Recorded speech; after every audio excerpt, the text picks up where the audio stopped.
Siapa yang dicari?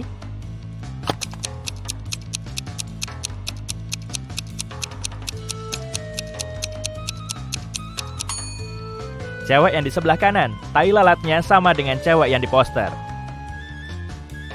Siapa pencuri KTP di sini?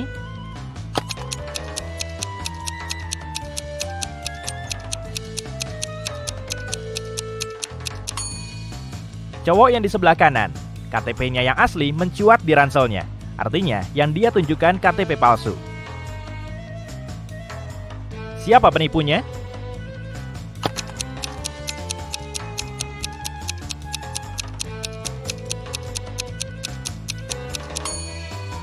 Cewek yang di sebelah kiri, naskah yang dia baca terbalik. Artinya, dia cuma pura-pura jadi aktris. Siapa pencuri yang asli?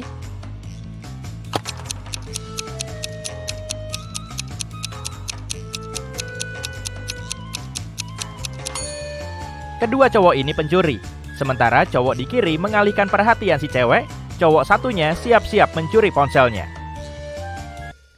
Surat wasiat Pak Widodo, seorang pengusaha kaya, dicuri. Ada 5 orang di rumah saat itu. Istri Pak Widodo, koki, kepala pelayan, pembantu, dan tukang kebun mereka.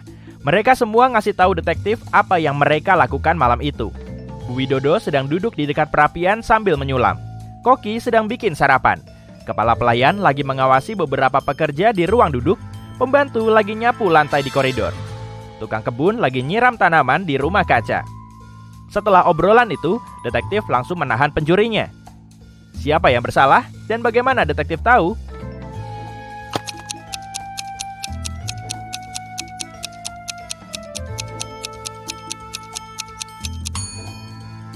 Pencurinya si Koki. Dia bilang lagi nyiapin sarapan, padahal kejahatan terjadi di malam hari. Lili punya toko bunga. Suatu hari, dia ditelepon polisi. Mereka bilang tokonya telah dirampok. Ketika Lili tiba, ada pecahan kaca di tanah di dekat toko, dan sejumlah pot serta tanaman di dalam rusak. Polisi menginterogasi 3 tersangka.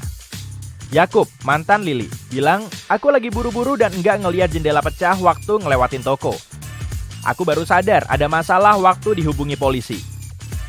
Kamila, teman Lili, bilang, "Lili minta aku bantu-bantu di toko. Pas aku datang, semuanya udah pecah. Aku langsung telepon polisi." Mamat, mantan rekan kerja Lili, bilang, "Aku lagi jalan di dekat sini dan kulihat ada yang mecahin jendela dan masuk toko. Ponselku ketinggalan di rumah, jadi aku lari ke kantor polisi. Bisa tebak siapa yang bohong?"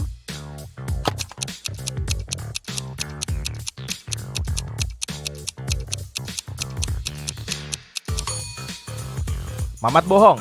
Pecahan kacanya berserakan di tanah. Artinya, penjahat memecahkan jendela dari dalam. Ayo, kita rehat sebentar. Nah, sekarang kamu harus berpikir cepat. Ibu Maria punya 4 putri. Yang pertama bernama April, yang kedua Mei, dan yang ketiga Juni. Siapa nama anak keempat?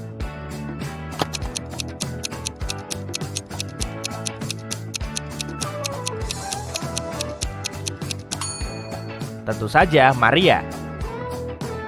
Siapa yang nggak termasuk kelompok ini? Napoleon Bonaparte, Ratu Elizabeth, William Shakespeare, Sherlock Holmes, Aristoteles, Christopher Columbus, Donald Trump.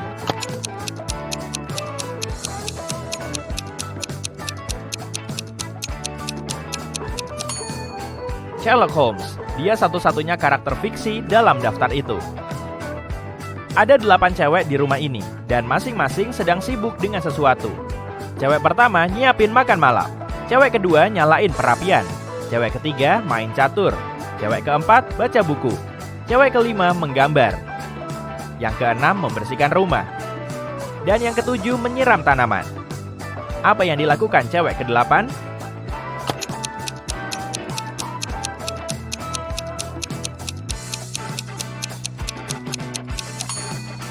Main catur sama cewek ketiga dong. Seorang wanita menginjak umur 40 di tahun 1850, tapi tahun 1860 umurnya 30 tahun. Kok bisa gitu?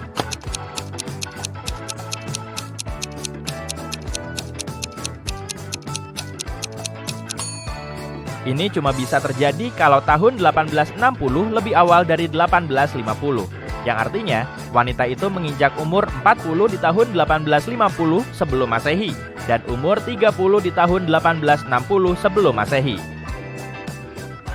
Seorang seniman lagi jalan di taman saat tiba-tiba turun hujan. Dia nggak bawa topi ataupun payung untuk menutup kepalanya. Dia juga nggak bisa berteduh di bawah pohon karena hujan terlalu lebat, tapi rambutnya nggak basah sehelai pun. Kok bisa?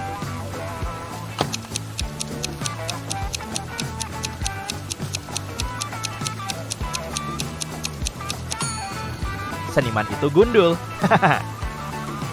Nah, ayo kita kembali ke teka-teki detektif kita. Robby menang lotre 15 miliar. Dia memutuskan nggak ngasih tahu siapapun tentang hal ini, termasuk istrinya. Di rumah, dia taruh uang itu di berangkas yang tersembunyi di balik sebuah lukisan. Esok harinya, uang itu lenyap. Polisi mengundang semua tersangka untuk diinterogasi. Emi, istri Robby bilang, "Pagi tadi aku masuk ke ruang kantor suamiku untuk bersih-bersih. Berangkasnya udah terbuka dan di dalamnya kosong." Jamil, rekanan bisnis Robby bilang, "Kasihan Robby, dia selalu ingin menang lotre. Aku di rumah seharian kemarin nonton TV." Dan Markus, teman Robby bilang, "Aku ke gym kemarin malam, terus pulang. Nggak habis pikir, tega banget orang yang melakukan ini." Polisi menahan si pencuri. Bisa kamu tebak siapa dia?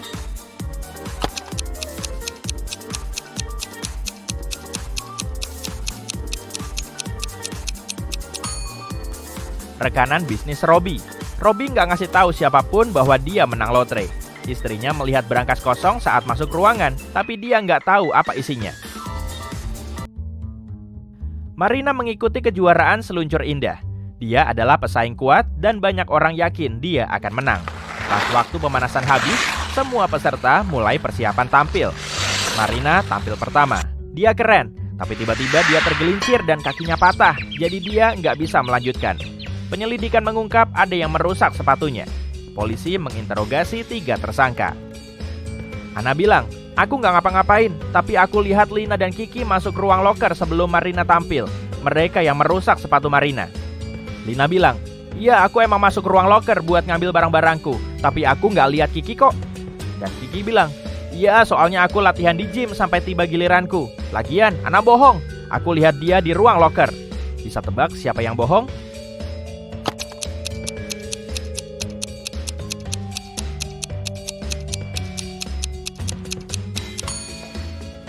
Kiki, dia nggak bisa latihan di gym, sebab waktu pemanasan sudah habis saat kompetisi dimulai.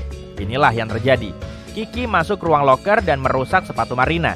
Terus Lina masuk ruang loker setelah Kiki. Dan itu yang dilihat Ana. Yana takut kalau dia dibuntuti. Dia menyerahkan beberapa foto dirinya dan teman-temannya ke polisi. Polisi langsung menemukan pelakunya. Siapa penguntit Yana?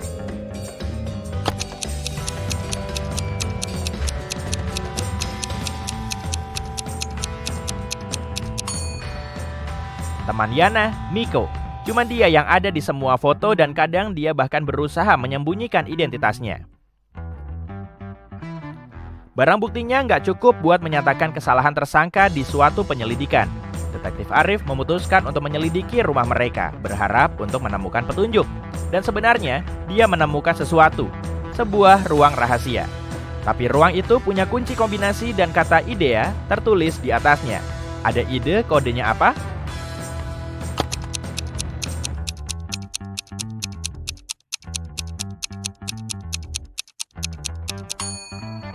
9451. Kodenya adalah nomor urut masing-masing huruf dalam alfabet. Pintu terbuka menuju kantor rahasia tersangka. Sekilas nggak ada yang mencurigakan di sana. Ada meja di tengah ruangan dengan buku di atasnya, beberapa perabotan berdebu, dan ada lukisan di dinding. Detektif memeriksa lukisan itu dan menemukan sebuah berangkas dengan kode 3 angka di belakangnya. Di dekatnya ada satu catatan dengan petunjuk H270B 7 tanda pisah 8. Kamu tahu apa yang selanjutnya harus dilakukan detektif?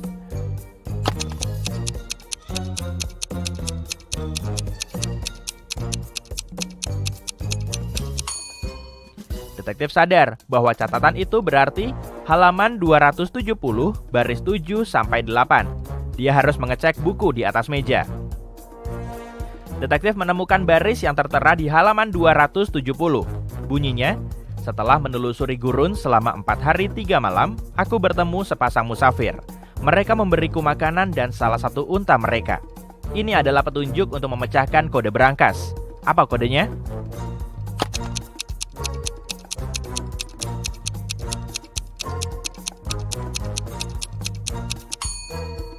"721".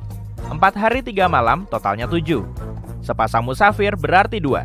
Dan jangan lupa salah satu unta tadi. Detektif membuka berangkas dan menemukan bukti bahwa tersangka bersalah. Tengah malam ada yang mencuri artefak antik dari sebuah museum.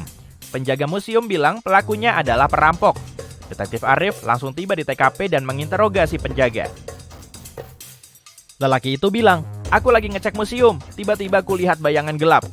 Aku memanggilnya, tapi dia nggak merespon." Tapi Detektif Arif melihat ada yang salah dalam ceritanya. Bisa kamu tebak apa itu?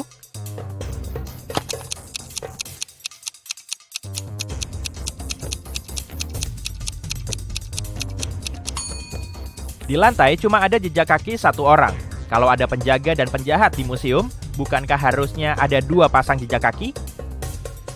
Detektif Arif bertanya ke penjaga apa yang dia lakukan berikutnya. Penjaga itu bilang, "Ku kejar pencuri itu, lalu kulihat dia mecahin pintu kaca dan mencuri artefak. Alarm gak berbunyi, mungkin udah dia matikan." Apa penjaga berkata jujur?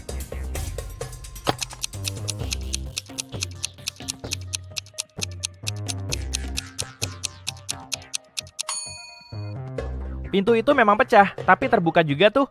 Pintu cuma bisa dibuka dengan kunci. Kayaknya ada yang udah buka pintu itu buat mencegah alarm berbunyi, lalu memecah kaca buat menyembunyikan jejak. Detektif bertanya ke pria itu apa yang terjadi kemudian. Si penjaga bilang, "Aku lari mendekati penjahat itu dan berusaha menghentikannya.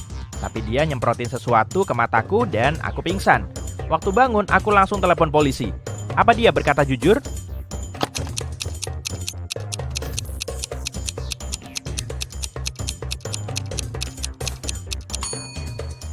Matanya kelihatan sehat-sehat aja kok. Perampokan itu baru terjadi beberapa jam lalu. Kalau si penjaga berkata jujur, minimal matanya masih kelihatan merah. Dia pasti bohong. Ternyata penjaga itu pencurinya dan dia ditangkap. Di sebuah museum di sebuah kota, sebuah telur emas yang mahal dan bertatahkan berlian hilang.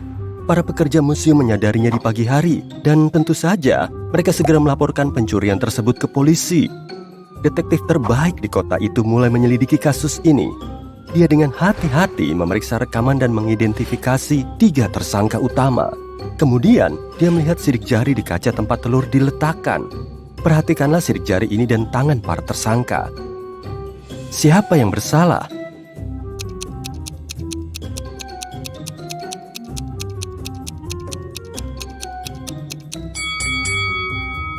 Pelakunya yang ini.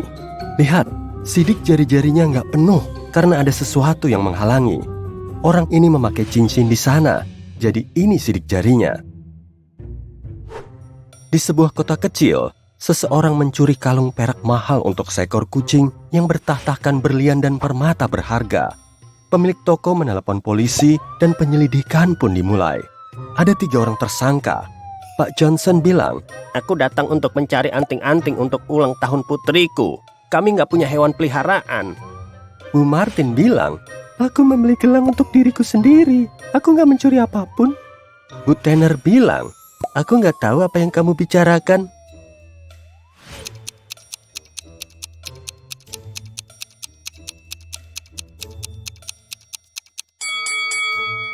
Pencurinya adalah Pak Johnson. Ada jejak kaki kucing di kebunnya.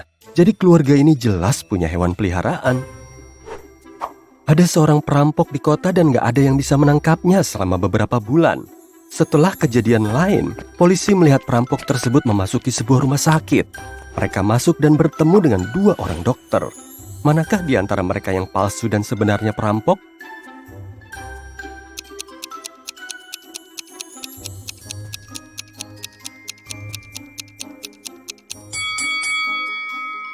Orang ini, orang yang memakai headphone, bukan stetoskop. Bu Stevens pergi berlibur selama 3 bulan, namun para pekerjanya tetap datang secara teratur untuk mengurus rumah.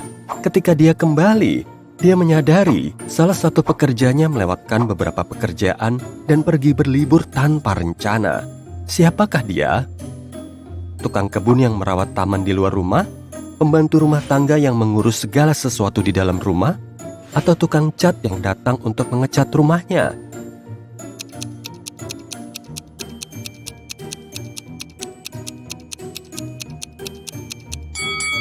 Orang itu adalah pengurus rumah tangga. Lihat, tanaman di rumah mengering. Sepertinya dia melewatkan beberapa minggu kerja dan mungkin hanya membersihkan rumah tepat sebelum Bu Stevens kembali. Bisakah kamu mengetahui siapa pengantin wanita dari pria ini?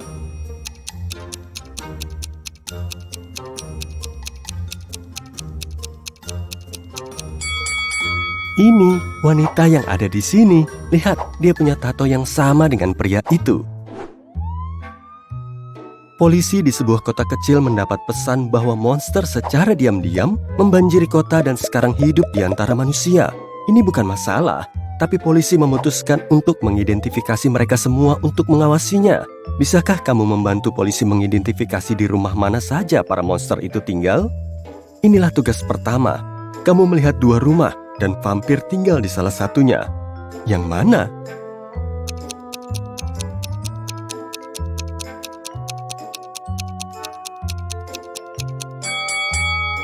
Pasti rumah ini, yang gelap dengan tirai yang tertutup di semua jendela. Vampir nggak suka sinar matahari. Oke, tugas berikutnya adalah menemukan rumah mumi. Berikut ini ada dua pilihan yang mungkin. Di rumah manakah mumi itu tinggal?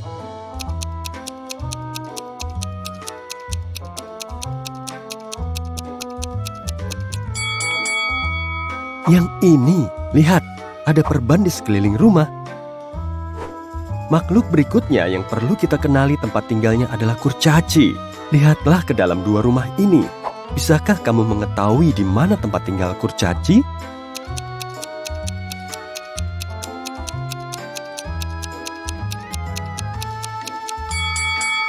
Kemungkinan di rumah ini.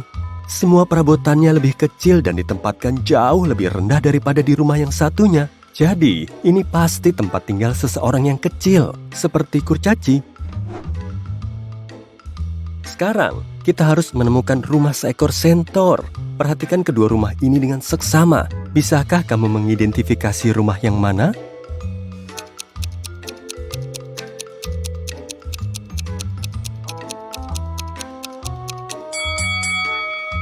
Yang ini, di sini. Lihat, ada jejak kuda di jalan setapak menuju rumah. Yang terakhir, penyihir sungguhan tinggal di salah satu rumah ini. Bisakah kamu mengetahui di mana kemungkinan besar kamu akan disihir?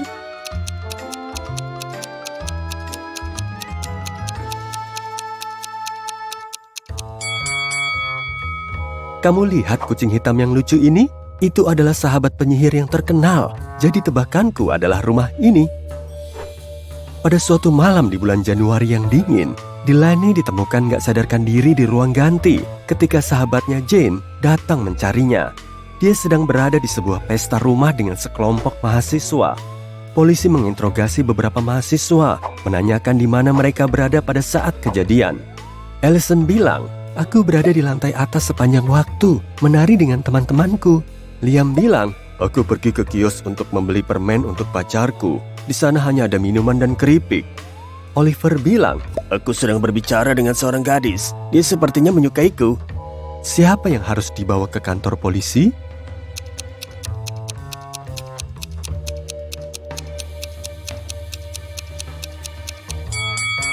Liam, malam itu dingin dan dia membutuhkan jaket untuk pergi ke kios. Dan kalau dia membutuhkan jaket, dia akan pergi ke ruang ganti untuk mengambilnya dan akan menemukan Delaney, bukan Jane. Jadi, entah dia berbohong atau dia berjalan melewati seorang gadis yang gak sadarkan diri. Ronan Collins, seorang pengusaha sukses, hilang. Keluarganya melaporkannya ke polisi. Tersangka utamanya adalah mitra bisnis Ronan, Jennifer. Dia sedang berada di luar kota, namun begitu kembali, polisi mengetuk pintunya dan bertanya apakah dia mengetahui sesuatu tentang hilangnya Ronan 2 minggu sebelumnya. "Aku baru saja kembali dari perjalanan selama sebulan ke hutan hujan Amazon 1 jam yang lalu. Aku belum mendengar apapun tentang hal itu." Detektif itu nggak langsung percaya dan membawanya ke kantor polisi untuk penyelidikan lebih lanjut. Kenapa?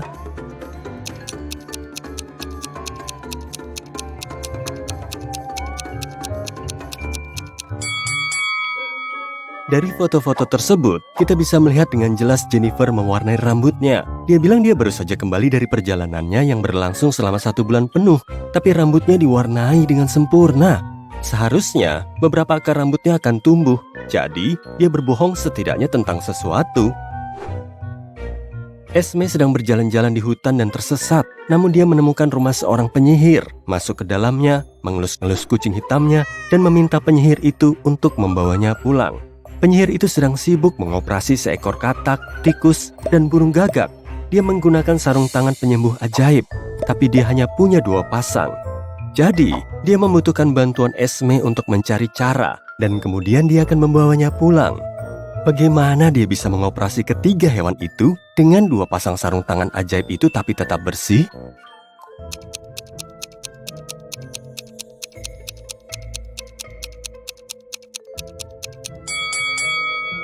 Penyihir harus mengoperasi katak dengan menggunakan sarung tangan pertama di atas sarung tangan kedua.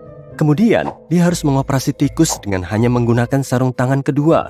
Terakhir, dia mengoperasi burung gagak dengan menggunakan sarung tangan pertama yang dibalik dari dalam keluar, yang dikenakan di atas sarung tangan kedua.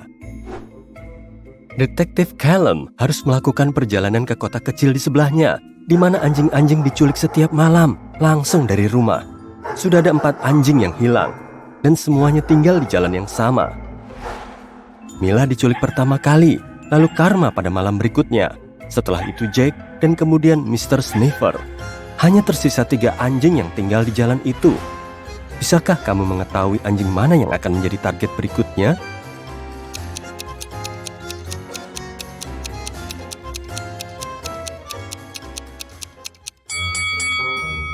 Perhatikan baik-baik anjing-anjing yang diculik, atau lebih tepatnya, kalung mereka.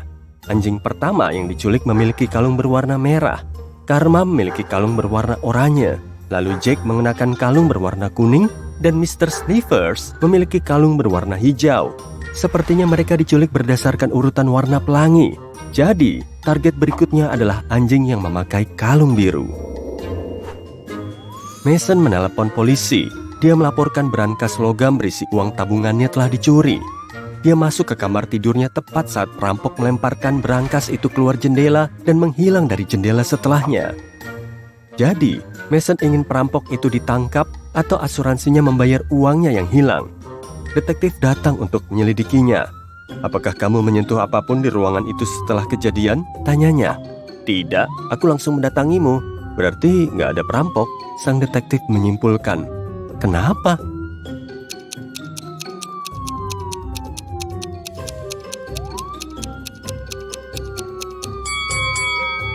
Perampok itu nggak bisa keluar dari jendela tanpa menginjak tempat tidur yang berdiri tepat di dekat jendela. Tapi tempat tidur itu masih rapi. Bagaimana mungkin kalau Mason nggak menyentuhnya? Miko baru aja resign dari kantornya. Dia mau nyari pekerjaan baru yang lebih seru. Tapi sejauh ini, semua upayanya belum membuahkan hasil. Dilihat dari detail rumahnya, kira-kira Miko udah gagal interview kerja berapa kali ya?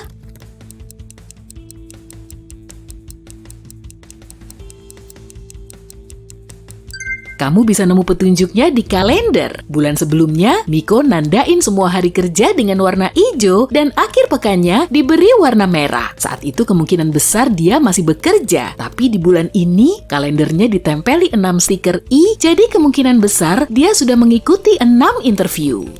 Saat hampir putus asa, Miko nemu surat kaleng di kotak suratnya. Di dalamnya tertulis, "Kalau kamu tahu nomor kami, silahkan hubungi kami. Ada tawaran pekerjaan menarik buat kamu." Apa kamu bisa bantu Miko nyari tahu nomornya?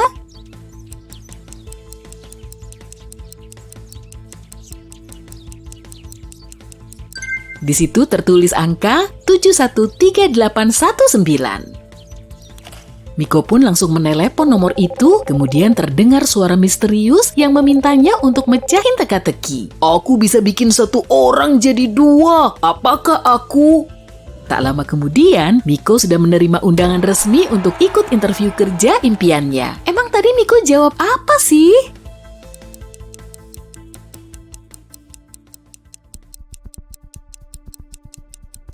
cermin. Setibanya di lokasi yang ditentukan, Miko malah ngelihat bangunan besar terbengkalai. Pintu di belakangnya langsung nutup setelah dia melangkah masuk. Rupanya dia berada di sebuah lorong dengan 3 pintu. Di situ juga ada perahu, pembasmi serangga, dan pakaian astronot. Suara misterius itu kembali bilang, "Kamu cuma bisa milih 1 benda dan 1 pintu. Semoga berhasil." Ada laba-laba berbisa di balik pintu pertama, singa lapar sudah siap menunggunya di balik pintu kedua, dan di balik pintu ketiga terhampar rawa dengan asap beracunnya. Apa saja yang harus Miko pilih supaya dia bisa lolos?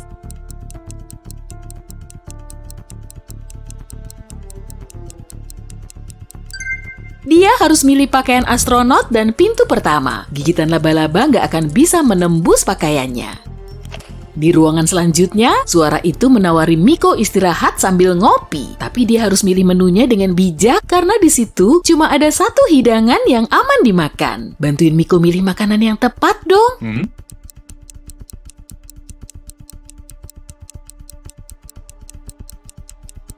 Cupcake-nya dipenuhi taburan kuku manusia tuh. Keripiknya juga dihinggapi kecoa. Warna daging di dalam burger ini kok kelihatan mencurigakan ya. Sushi ini kelihatan masih bisa dimakan sih. Tapi kok banyak lalatnya? Sebaiknya pilih donat ini aja deh. Karena masih kelihatan baru dan menggugah selera. Kantin ini dipenuhi banyak orang. Suara itu meminta Miko untuk nyari pencuri di antara mereka. Apa kamu bisa ngebantu Miko meraih bonus atas kejeliannya?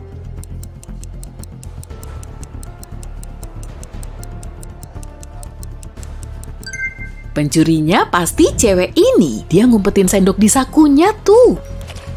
Setelah makan siang, Miko memasuki ruangan berikutnya. Tapi sebelum bisa masuk, dia harus bisa mecahin teka-teki biar pintunya ngebuka. Sebagian orang akan memakaiku, sebagian lagi enggak. Ada yang mengingatku, ada juga yang lupa. Aku nggak bisa dipungut dari tanah atau dibuang ke lautan. Dan kamu cuma bisa memilikiku seiring dengan waktu. Apakah aku?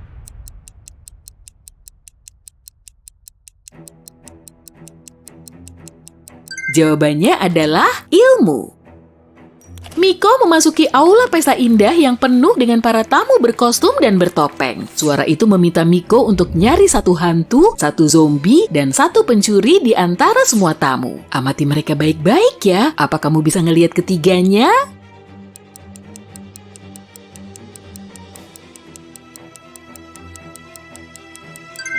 Orang ini nggak punya kaki deh, dia bisa melayang. Nggak salah lagi, dia pasti hantu. Masa burgernya kayak gini? Itu sih jelas makanannya zombie. Dan cewek ini pasti pencuri. Cincin berlian yang dia pakai kegedean tuh. Selain itu, perhiasannya terlihat paling mencolok di antara tamu lain. Setelah berhasil ngebuka pintu selanjutnya, Miko dapat pertanyaan lain. Aku terlihat datar, tapi sebetulnya dalam. Di dalam diriku bersemayam kerajaan, aku bisa melenyapkan, bisa juga memberi penghidupan. Parasku sangat menawan, tabiatku sangat tenang, tapi juga bisa marah dan bisa mengacaukan. Tanpa secuil hati pun, aku bisa memberi kesenangan, apalagi kebebasan. Siapapun tak bisa memilikiku, tapi aku melingkupi semua hal yang kamu miliki. Apakah aku? Wah, Miko berhasil mecahin teka-tekinya tuh. Berarti dia boleh masuk ke ruangan selanjutnya. Tapi tadi dia jawab apa ya?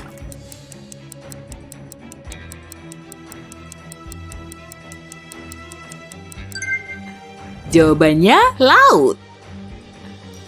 Yeay, pintu selanjutnya udah ketemu. Tapi Miko nggak bisa ngebuka pintu itu. Kemudian dia ngelihat kunci elektronik dan peta labirin yang nempel di dinding. Suara itu bilang kalau Miko harus mecahin teka-tekinya dulu biar bisa ngebuka pintunya. Apa kamu bisa bantu?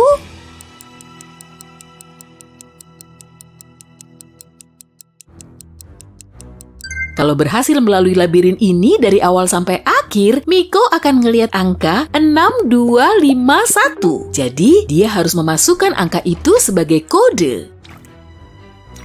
Saat masuk ke ruangan berikutnya, Miko melihat brankas. Suara itu menginstruksikan Miko untuk ngebuka brankasnya. Tombol mana aja yang harus dia tekan?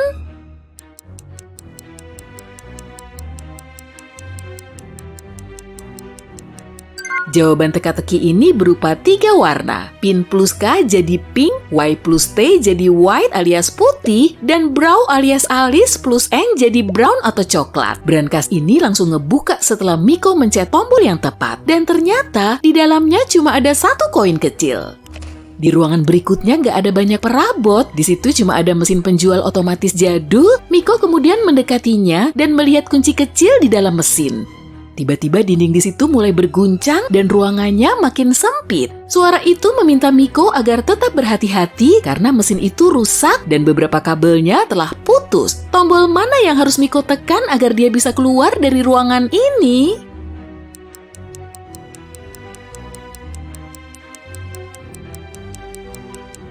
Dia harus memakai koin dari tantangan tadi untuk menekan tombolnya. Lalu suara itu meminta Miko untuk nyari gambar unik di pola ini. Bantuin Miko dong.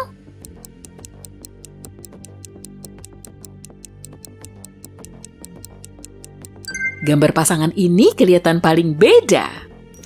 Di ruangan berikutnya, Miko ketemu wanita ramah bernama Bu Jasmine. Bu Jasmine kesal karena rumahnya telah dibobol maling. Jadi Miko perlu nyari malingnya dan dia ngecek seisi TKP dan menginterogasi 3 saksi.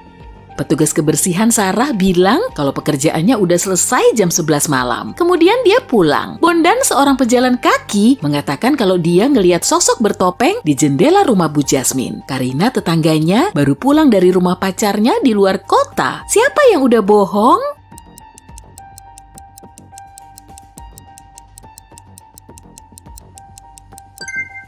Bondan, dia kan cuma orang lewat yang baru pertama kali tahu Bu Jasmine. Kok dia tahu jendela rumah Bu Jasmine sih?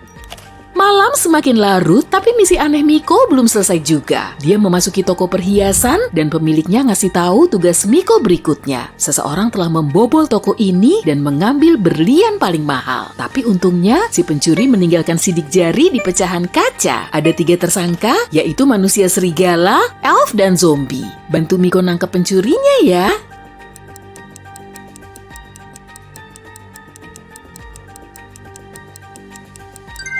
Berlian itu pasti dicuri oleh elf. Di antara ketiga tersangka, cuma dia yang punya sidik jari mirip manusia. Pintu berikutnya membawa Miko ke laboratorium nyeremin. Di situ ada ilmuwan nyentrik yang lagi main game aneh dengan pasiennya. Si ilmuwan meminta pasiennya milih 1 obat. Kapsul pertama berisi vitamin, kapsul kedua berisi obat tidur. Dan anehnya, ilmuwan itu selalu memanipulasi pasiennya agar milih obat tidur. Jadi dia selalu jatuh tidur. Kok bisa gitu sih? Terus Miko harus ngapain dong biar dia bisa lolos tes ini?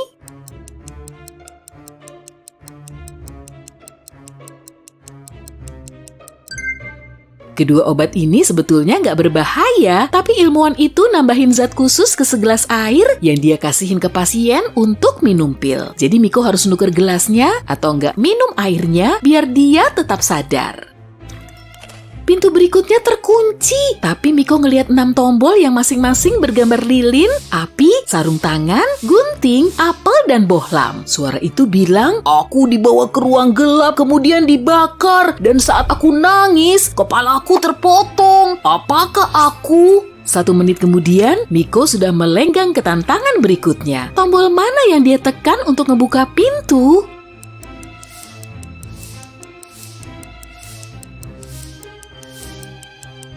Tombol bergambar lilin.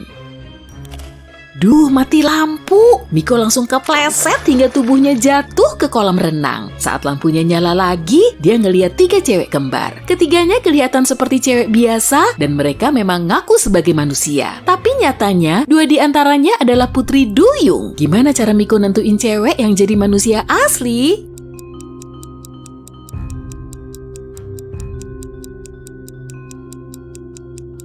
Dia bisa nyelam ke air, kemudian ngecek ekornya.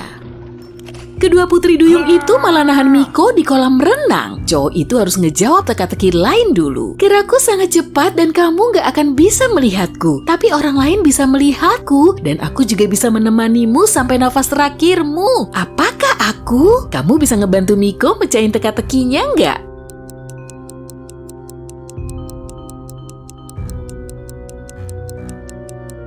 Jawabannya kedipan mata. Kedua putri duyung itu akhirnya ngelepasin Miko dan dia masuk ke ruangan selanjutnya. Ada gambar dua cowok di layar besar. Cowok pertama lagi selfie di dekat tornado, sedangkan cowok kedua asik foto-foto sambil megang payung. Miko harus nentuin aktivitas yang lebih berisiko.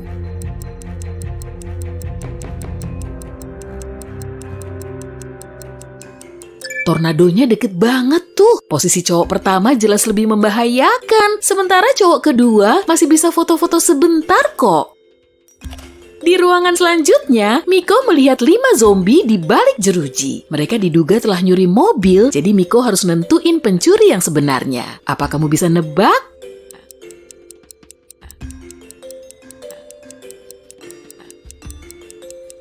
Zombie kedua dari kiri banyak ngeluarin keringet tuh. Padahal kan zombie nggak bisa berkeringat dan nggak bisa naik mobil. Pencurinya pasti dia. Dia cuma pura-pura jadi zombie. Miko memasuki dapur. Kali ini dia bertugas untuk nentuin jumlah orang yang tinggal di rumah ini. Tebakanmu berapa nih?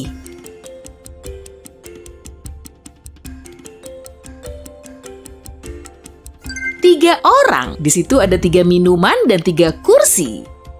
Kita pindah ke kamar mandi yuk. Berapa orang yang tinggal di rumah ini?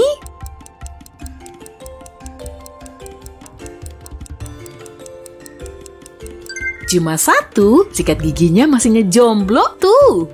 Kalau rumah ini gimana? Berapa orang yang menghuninya?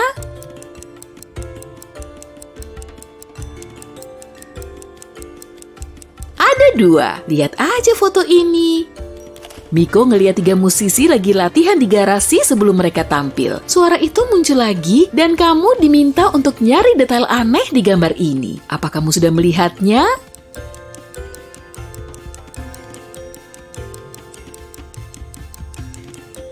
Pemadam apinya kok kelihatan aneh ya? Akhirnya, Miko sampai di jalan biasa. Suara itu ngasih tahu kalau dia perlu ngejawab 1 pertanyaan terakhir. Sekarang jam berapa? Miko harus milih salah satu dari 3 opsi ini. Jam 7 pagi, jam 3 sore, atau jam 11 pagi. Bantuin Miko untuk nyari tahu waktu yang tepat ya.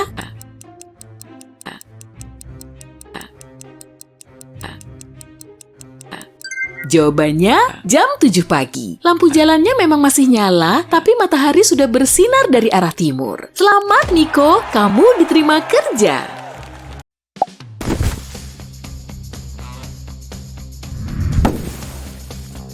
Wow, Bella mendarat di New York dengan target karir yang ambisius.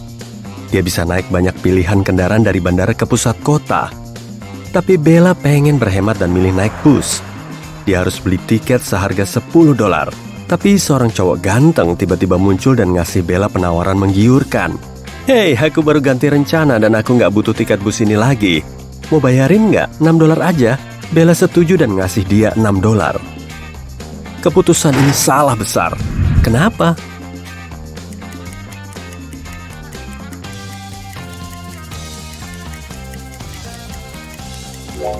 Lihat tanggal hari ini di layar mesin penjual tiket. Lalu bandingin sama tanggal di tiket. Tiketnya udah kadaluarsa 10 tahun lalu. Akhirnya, Bella sampai di Manhattan dan tiba di penginapannya. Dia pesan tempat tidur di kamar asrama. Bella harus berbagi kamar ini dengan 3 cewek lain. Dia menaruh ranselnya di kasur, lalu mandi. Waktu Bella kembali, ternyata laptopnya dicuri seseorang. Dia menanyai teman sekamarnya. Sarah bilang, aku tadi minum kopi di lobi, tanya aja sama pemilik penginapan.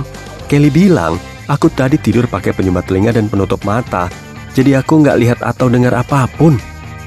Sementara Chelsea bilang, dia baru motret-motret di atap penginapan. Siapa yang bohong?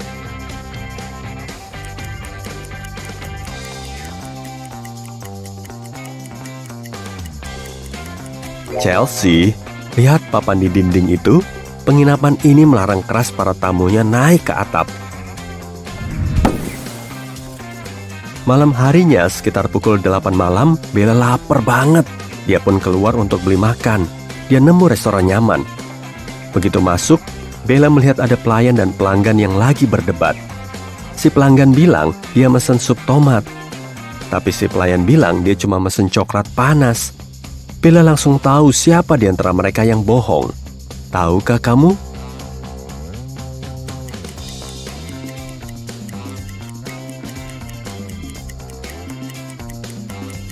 Si pelanggan yang berbohong. Promo di dinding bilang restoran ini cuma nyajin sup dari pukul 1 siang sampai 4 sore.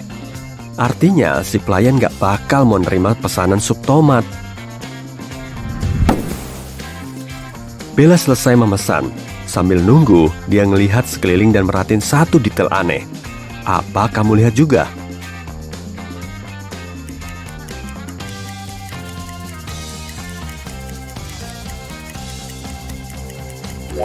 Orang ini pakai daun dari pohon buat bayar makanannya. Makanan Bella akhirnya disajikan. Saat mau mulai makan, dua wanita berdebat tentang reservasi VIP mereka. Yulia bilang dia memesan layanan VIP terlebih dahulu buat ngerayain ulang tahun pernikahannya. Sementara Lania bilang, mana mungkin, aku mau bikin pesta ulang tahun malam ini. Aku nelpon manajer kemarin dan dia bilang layanan VIP-nya buatku. Manajer bilang, Nona, aku minta maaf, tapi sistem pemesanan rusak dan kedua pemesanan kalian hilang. Layanan VIP-nya tidak tersedia hari ini. Apa ada hal lain yang bisa kulakukan? Siapa yang berbohong?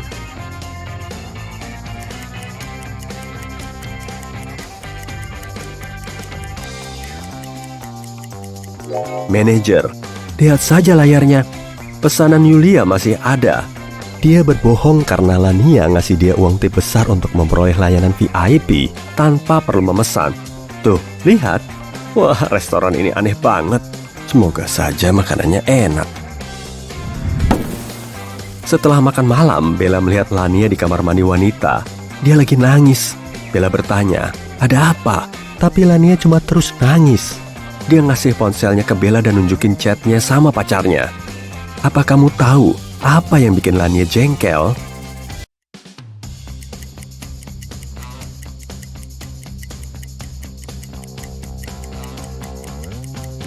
Pacarnya gak datang ke pesta ulang tahunnya. Apalagi pacarnya bohong dan bilang ibunya lagi sakit cuma buat main ke pesta kolam renang. Lihat aja pantulan di kacamata hitamnya. Kelihatannya dia lagi bersenang-senang. Lania senang banget dihibur sama Bella. Jadi dia ngasih tiket opera VIP-nya ke Bella. Acaranya besok. Sekarang Bella harus nyari gaun malam. Dia pergi ke mall bareng Kelly dan Sarah. Tapi begitu tiba, mereka melihat sesuatu super aneh. Apa kamu lihat juga?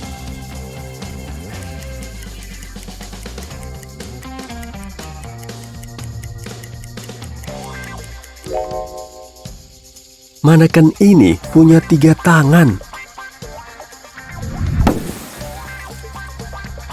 Apa yang janggal di sini?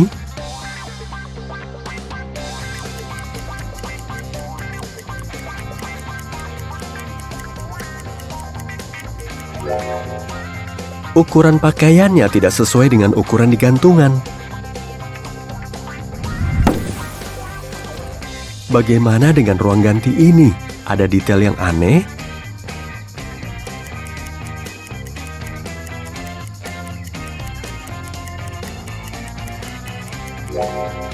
Ada cakar berbulu dan cakar ini pasti bukan manusia.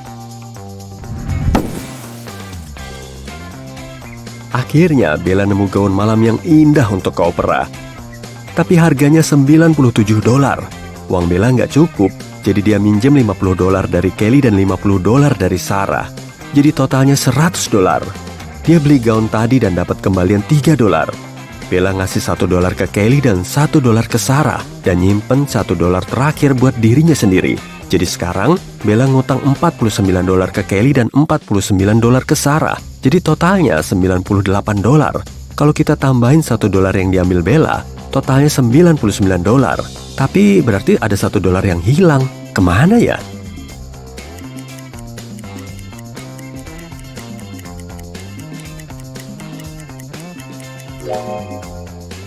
Pertama, kita dituntut percaya ada $1 yang hilang. Menurut pertanyaan, Bella ngambil $50 dari Kelly dan $50 dari Sarah. Jadi jumlah utangnya $100. Lalu dia beli gaun seharga $97 dan dapat kembalian $3. Totalnya jelas $100. Tapi pertanyaan ini ngasih kita teka-teki yang mustahil secara matematis. Sebenarnya tidak ada uang yang hilang. Utang Bella tetap $98 karena dia udah ngasih $2 ke teman-temannya. Dan uang $1 Bella nggak bisa dimasukin ke utangnya. Selanjutnya, Bella mampir ke penata rambut. Si manajer minta dia nunggu 20 menit. Bella duduk di lobi dan ternyata ketiduran. Saat bangun, ternyata seseorang udah motong rambutnya yang panjang dan indah. Dia marah dan nanyain 3 tersangka. Maya bilang dia sibuk dengan pelanggan lain dan nggak lihat apa yang terjadi di lobi. Ricky bilang dia baru makan siang di luar. Dan Sally bilang, kamu pikir aku siapa? Ogah banget aku nyuri rambut sembarangan. Siapa yang bohong?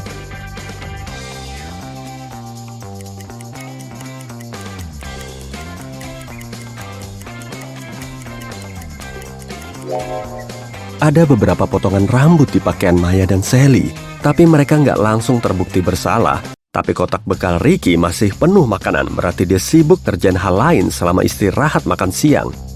Mencurigakan banget.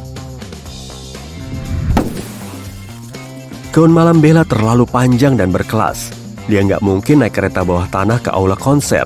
Jadi, manajer penginapan, Fred, nawarin nganter Bella asal dia bisa mecahin teka-teki rumitnya. Aku punya leher, tapi nggak punya kepala. 2 lengan, tapi nggak punya tangan. Aku bersamamu di sekolah. Aku bersamamu di tempat kerja. Apa aku ini?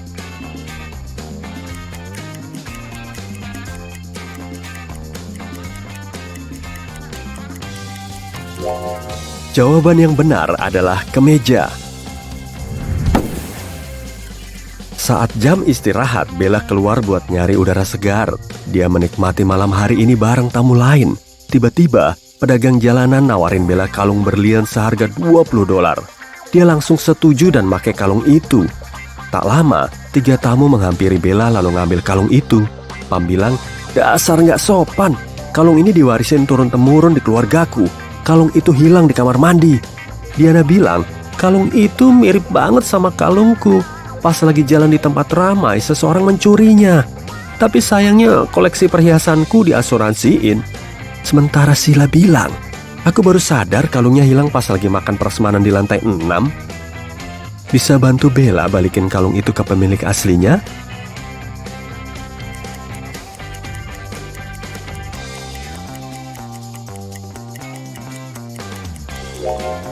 Kalung itu punya Diana.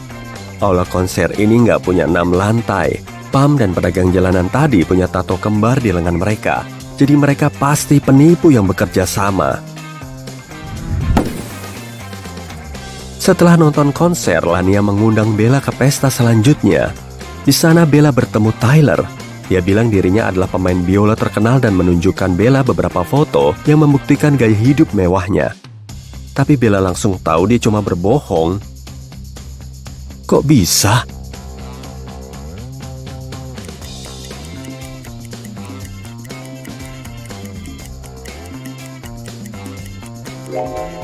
Perhatikan pohon di foto ini.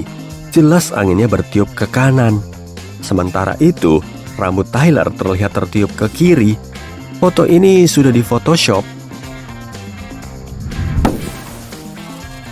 Keesokan paginya, Bella belanja bahan makanan.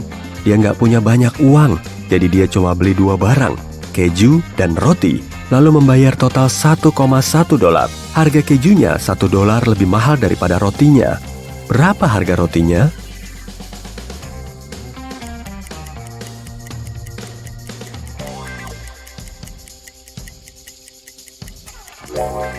Jawaban yang paling masuk akal adalah harga rotinya 10 sen. Tapi kalau benar begitu, sementara kejunya $1 lebih mahal dari harga roti, berarti harga kejunya $1 1 sen. Jadi totalnya menjadi $1,2. Jawaban yang benar adalah harga rotinya 5 sen dan kejunya seharga $1,05. Jadi totalnya $1 10 sen. Paham kan? Oke, lanjut. Setelah sarapan, Bella ada wawancara kerja. Manajer SDM memintanya memecahkan teka-teki ini. Dia ingin menakar kecerdasan Bella. Aku satu-satunya tempat di dunia di mana kemarin datang setelah besok. apa aku ini? Bella memecahkan teka-teki ini dengan mudah. Kalau kamu?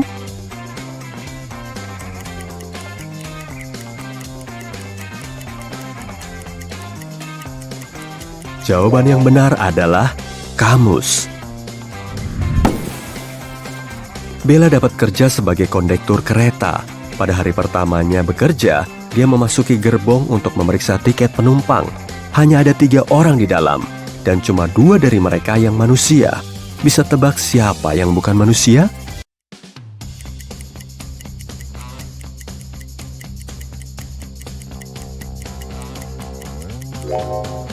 Orang pertama berpakaian terlalu hangat untuk musim panas, tapi dia mungkin mau ke tempat yang sangat dingin.